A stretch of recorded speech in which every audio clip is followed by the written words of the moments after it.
Good evening. My name is Vida Beveney, and I am from Central High School in Capitol Heights, Maryland. I will be doing an original speech entitled Looking Past the Skin. We all know that the world has so much to offer us, but society, our brothers and sisters, continue to prove the white man's concept correct. Our grandmothers, grandfathers, great aunts, and great uncles have all fought for us to be provided with the opportunities we are given today. So why do a significant amount of us act the way we do?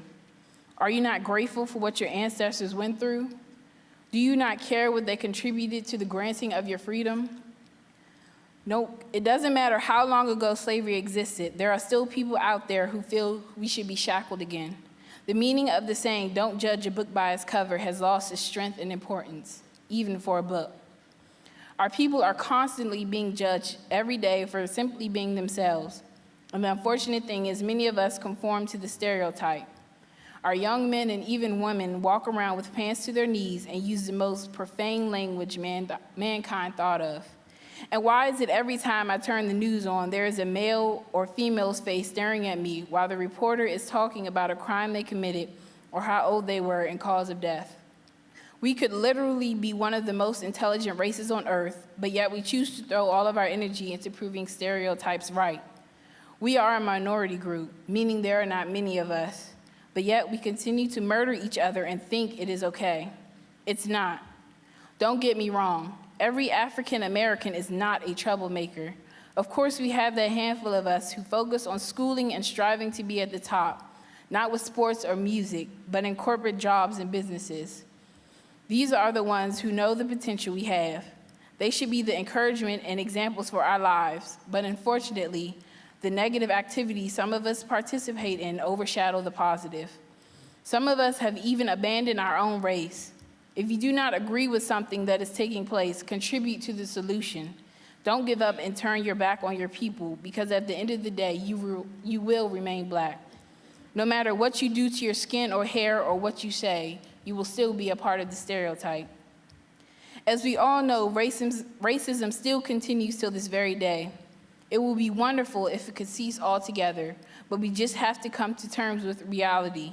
We must remember that we live for ourselves and no one else. Just recently, I lost a friend.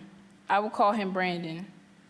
Brandon was my skin complexion, and he was the sweetest, most respectful person I had ever met. He didn't always do his work, but he knew and understood his priorities in life. One late night, he was walking home from church for youth night just a couple of blocks from home. 3 males, also my skin complexion, walked up to him and shot him in the chest for an iPod, cell phone, and some New Balance sneakers. His brother was in the house when he heard the gunshot. Not knowing what exactly occurred, he called 911 and told them what he heard.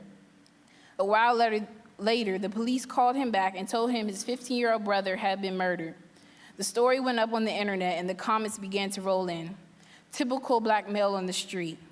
That's the result of being in a fatherless household. He deserved what he got. He shouldn't have been out there doing only God knows what. Imagine your family having to have gone through this, and on top of all the pain and suffering, having complete strangers say he deserved to lose his life at 15. How can you continue to live in a world where people condone the murdering of a 15-year-old child? The speech is not being said to blame anyone for anything. It is here to open the blind eyes and the deaf ears. Our race is far from being perfect, but with the positive participation from each of us trying to make a difference, we can get closer to living a more humane life. I'm not asking you to change for anyone. I'm simply suggesting that we need to come together, show off our intelligence, and work our magic through education. After all, knowledge is power, and we all long for power. So why not strive to be the smartest kid in class? It couldn't hurt to try.